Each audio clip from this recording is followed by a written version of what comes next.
Coffee with diamond ഫിനിക്സിന്റെ ഒരു പുതിയ എപ്പിസോഡിലേക്ക് എല്ലാവർക്കും സ്വാഗതം. നമ്മൾ കണ്ടിട്ട് കുറച്ച് നാളായല്ലേ? കഴിഞ്ഞ വീഡിയോസിലെല്ലാം നമ്മൾ കൂടുതൽ ഫോക്കസ് കൊടുത്തിട്ടുണ്ടായിരുന്നത് സ്റ്റുഡന്റ് വിസയ്ക്കല്ലേ. അപ്പൊ ഈ വീഡിയോസിൽ വർക്ക് ഓപ്പർച്യൂണിറ്റീസ് ഒക്കെ കുറച്ച് ആഡ് ചെയ്യാമെന്ന് ഞാൻ വിചാരിച്ചു.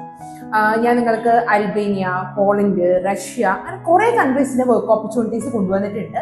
ഒരു സാധാ ടൈലറിംഗ് മുതൽ നമുക്ക് ഡോക്ടേഴ്സിന് വരെ ചെയ്യാൻ പറ്റുന്ന വർക്ക് ഓപ്പർച്യൂണിറ്റീസ് ഞാൻ ഫൈൻഡ് ഔട്ട് ചെയ്ത് വെച്ചിട്ടുണ്ട്. പക്ഷെ എല്ലാം കൂടിയും ഒരു വീഡിയോയിൽ പറഞ്ഞു കഴിഞ്ഞാൽ മൊത്തം കൺഫ്യൂഷൻ ആവില്ലേ? സോ അതുകൊണ്ട് തന്നെ നമുക്ക് ഒരു കൺട്രിക്ക് ഫസ്റ്റ് ഫോക്കസ് കൊടുക്കാം.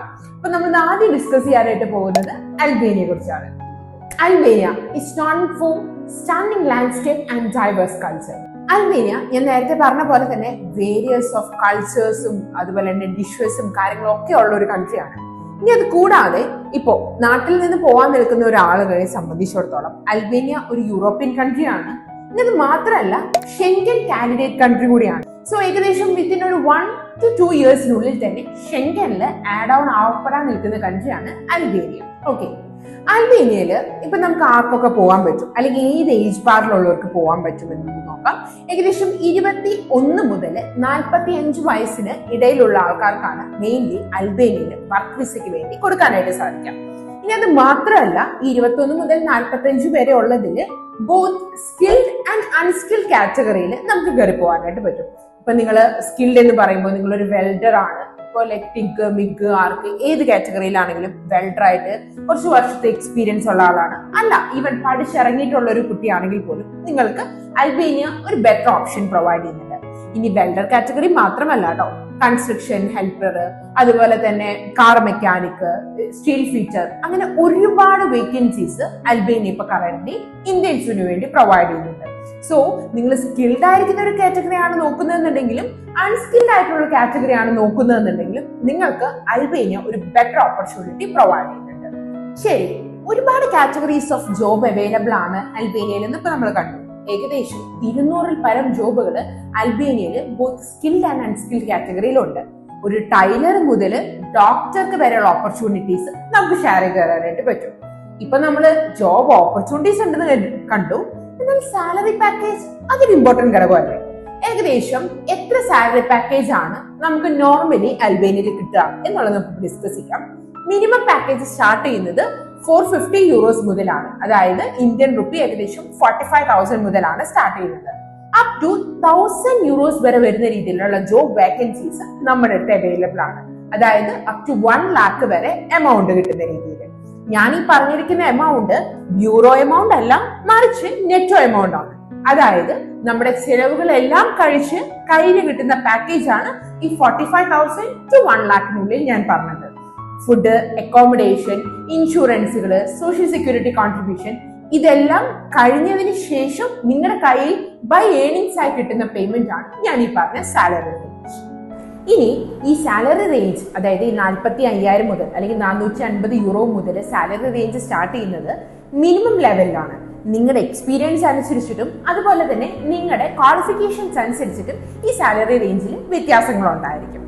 ഇപ്പൊ നമ്മൾ സാലറി റേഞ്ച് ഏകദേശം എത്ര വരുന്നുണ്ട് എന്നുള്ളത് കണ്ടു. ഇനി മോസ്റ്റ് ഇമ്പോർട്ടന്റ് കാര്യമാണ് വർക്കിംഗ് ഹവേഴ്സ്, അല്ലെ?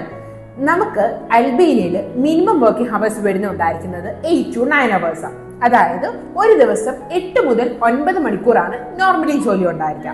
അതും പല ഷിഫ്റ്റുകൾ ഉണ്ടായിരിക്കും. 7:30 to 3:30 ആണ് നോർമലി അവിടെ വർക്കിംഗ് ഹവേഴ്സ് വരുന്നുണ്ടായിരിക്കാം. ഷിഫ്റ്റ് അനുസരിച്ചും നമ്മുടെ ജോബിന്റെ പാറ്റേൺ അനുസരിച്ചും ഈ ഷിഫ്റ്റുകളിൽ അല്ലെങ്കിൽ ഈ പറഞ്ഞ ഹവേഴ്സിൽ വ്യത്യാസം ഉണ്ടായിരിക്കും. ബട്ട് സ്റ്റിൽ കോൺസ്റ്റന്റ് ആയിട്ട് എപ്പോഴും 8 to 9 hours ഓഫ് ജോബാണ് വരിക. ഇനി OT അഥവാ ഓവർ ടൈം നിങ്ങൾ എടുക്കാൻ ആഗ്രഹിക്കുന്നുണ്ടെങ്കിൽ നമ്മുടെ എംപ്ലോയറുമായി കമ്മ്യൂണിക്കേറ്റ് ചെയ്യുകയാണെന്നുണ്ടെങ്കിൽ അതിൽ എക്സ്ട്രാ വേജസ് ആഡ് ചെയ്ത് നിങ്ങൾക്ക് OTയും എടുക്കാൻ പറ്റും.